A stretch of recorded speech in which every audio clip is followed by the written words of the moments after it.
Morning. I just woke up. And I decided I'm gonna take you on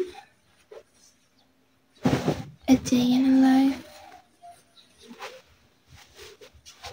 as walang pasok.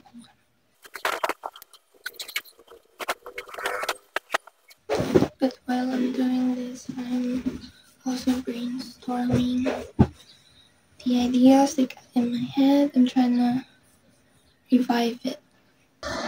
And for some reasons,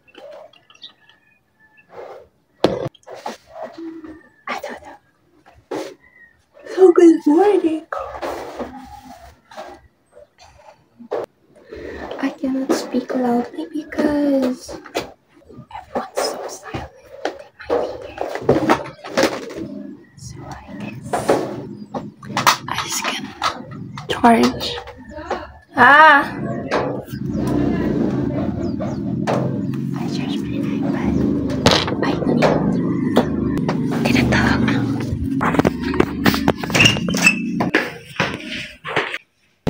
That's now. Susi. May susi. Lang. Ay, may pasok pala. Baka may pasok ka.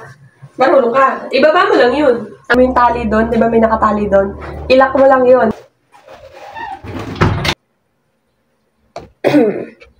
I've decided to sama you on my breakfast. Tapos na ako kumain ng kanin. Tapos, look what I'm eating. This is an avocado. Tapos, nilagyan ko siya ng Bear Brand yung powder kagabi. So, ang laki pala niya, tapos hindi ka siya isang sachet. Pero yun lang nilagay ko. Gusto rin ko lagyan ito. Wala siyang lasa. Wala pa ding lasa. Let's try na.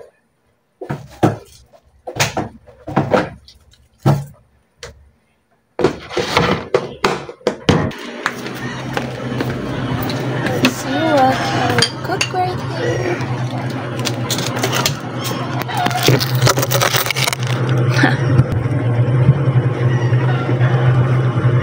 Sorry.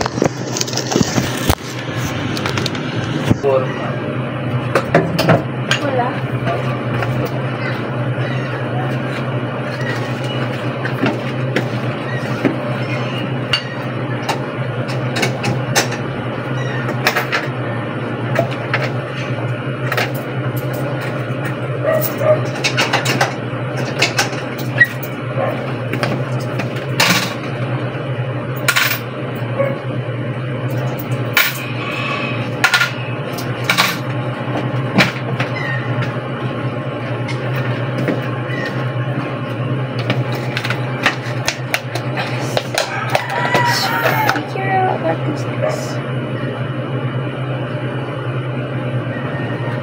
Frozen.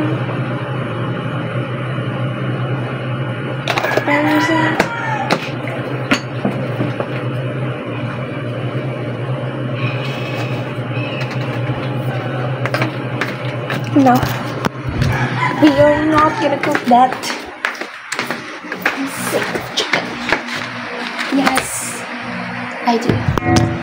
And here, what's in here? Oh, this one.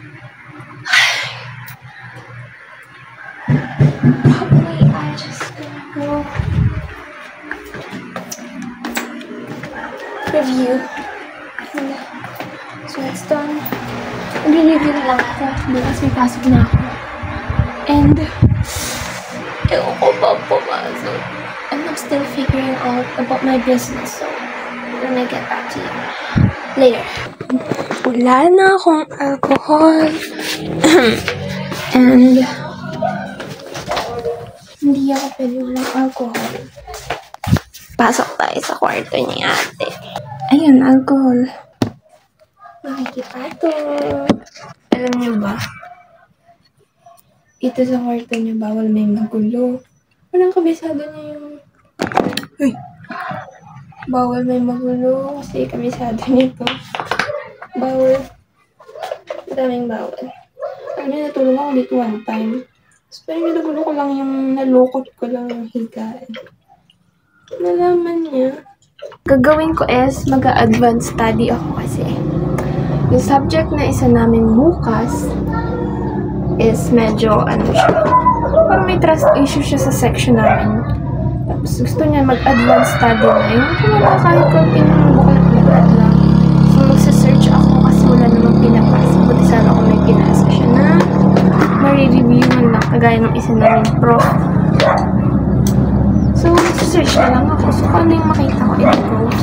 But yung laptop ko is hindi naman siya luxury. It's a second-hand regalo sa akin ng ate ko nung birthday ko ata yun. Or nung dumating siya. So, nung pa ako niyan, senior high. Kasi badly needed ko talaga yan. Grade 11 ata ako na. So, may mga research kasi dun nun. So, that means, we have to kailangan na namin mag-type. So, na-enjoy ko naman siya. Mas maganda talaga pag may mga ganitong gamit. So, balang araw mo.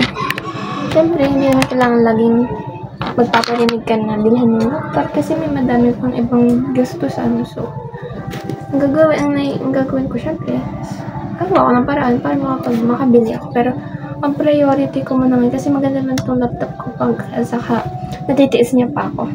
So, bala ko is, maganda pa rin yung cellphone ko kasi bala ko is bumili ng iPhone kasi ito is gagawin ko for business yung type na natin.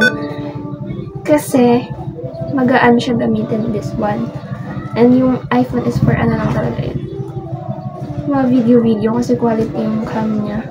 This one is also for vlogging. And you know what? This past few days, I was craving for changing myself, being new. I don't know why, but that's the thing. Tapos, parang I wanna detach myself from people who knows me and I know also. I wanna have a baby of my own, I feel I'm craving for I wanna have I don't wanna have a family, but I'm always telling myself, and please God, don't let me have that muna hanggat hindi pa ako financially stable, because that's all I'm asking and that's all I'm working for right now. I don't want a family right now. I don't want my own family. I don't want to build my own family right now. I just want to focus on myself first, my career, and I don't think I can for love ngayon. I feel I'm not into that pa. Okay, studies, academics, a career, that's all I'm building right now, and I don't want anyone to ruin it. You know, guys, why I lipat here, and I'm actually from other island, and lumipat other province, other island, so specific. Kasi yung internet speed dito, kasi sa bahay wala kaming wifi, ganon, diba? Ang hirap dati. Ngayon meron na sila, pero pa-brown out naman dun, so anong sense, diba? I have a parcel, I'm just gonna get it. And mamaya later, sasama kayo sa pagkukumpute ng gagamitin natin para sa ating business idea. This one, another BLK product, patatlo ko na to. I'm so sorry. This is not meant na magiging addict ako sa BLK Cosmetics. But the thing is, yung mascara nila, super tight. Ang hirap niyang tanggalin sa mata. That's why, here's the mascara. I love naman it kasi hindi siya nag-smudge kapag nagtaga siya. Kasi yung ginagamit nila ng mascara, mga ilang hours pa lang, smudge na yan, parang panda. And I don't like it. So, I switched to this kasi I saw the feedbacks and they were saying na it's so tight. And yes, it's really tight. Yung kahit gamitin mo siya ng micellar, hindi siya matatanggal. That's why I was like, oh my gosh, this is something I have to make paraan. So, ang galing nila, no? Marketing strategy. Gumawa sila ng mascara and gumawa sila ng,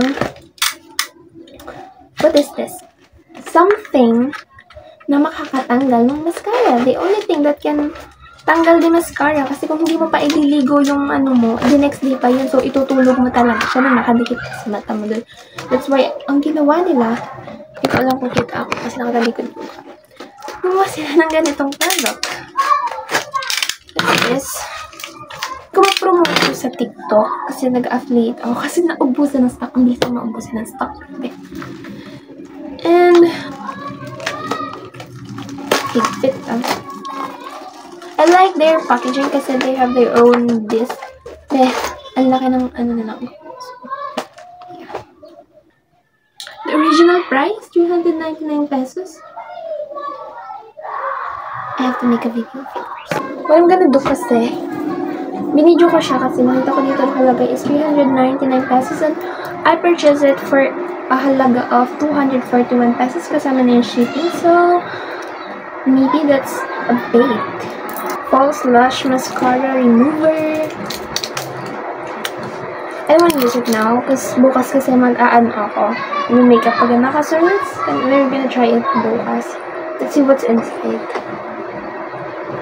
It's so tight. Oh my god, why it's so tight? Oh, it's like a gel. And it's look like a supply. Okay, so oh my gosh, nakatakot ako mabalo. This is from the BLK. This is the mascara and this is the BLK Pantanggal Lash Remover. So yeah, feeling ko talaga sunod-sunod na yun. So, hindi ako maka-review kung okay ito. Joke lang. Sige, patayin natin yung ilaw kasi talaga nakakasita. Review. Just for like 30 seconds. Siguro, pwede na. I'm totally review. I'm just gonna now take a look of what's in this freaking subject. And I'm guessing it's a little way easier than the past, previous one, which is the global. Alam niyo ba, pinahirapan talaga kami global na yan. Like, sila ulo namin, memorize namin yung countries, yung mga foods, ano ba yun? Capitals, like that. Tapos kailangan mga enumerate yun. Gagi, may global, nagsabay yung global at Philippine culture, be. Ako dati naman, ako talaga. Lang. So, here's the thing. This is sustainable tourism. Nakaka-review kasi ako pag nagsasalita ako. Kasi, yeah, that's how I review. So, tingnan natin. Buksan natin siya. Sustainable tourism appeals to many of the same tourists. So, here is it. Abi sabi, the redundant word here is a carrying capacity. It's a common sense naman, guys. So, parang sinasabi niya na, guys, the reviews, kasi baka hindi nyo alam yung meaning ng carrying capacity. Joke lang. I like her. Okay. So, luckily, there's an internet, there's a Google, and I can just search what's happening to my pronunciation. And I can just search them and see. There's a lot. Sabi ko 30 minutes, parang abutin tayo dito namin. Isang araw. Wait. Okay, module 1. So, sustainable tourism is tourism that minimizes the costs and maximizes the benefits of tourism. Ano daw?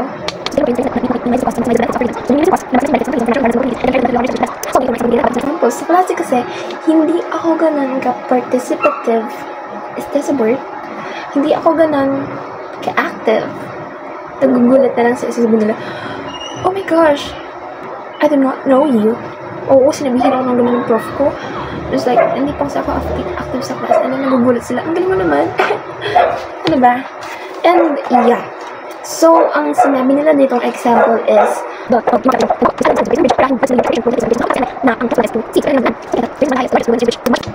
buti na talaga hindi siya magpapareport dito kasi alam niyo ba, nag-gugulo na ako sa reporting. I don't like reporting at all. Not because I don't like speaking in front, but because it's so hard na ikaw yung magre-report, ikaw pa yung magre-review, ikaw pa yung magpapaquiz. Like, girl, what's your job then as a prof? Okay. And there are prof naman na, na tawag nila, I admire, kahit magpa-report sila, okay lang kasi magaling naman sila magturo. I've seen them.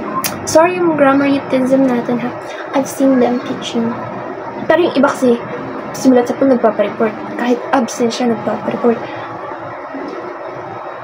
Okay. Mga bang basahin.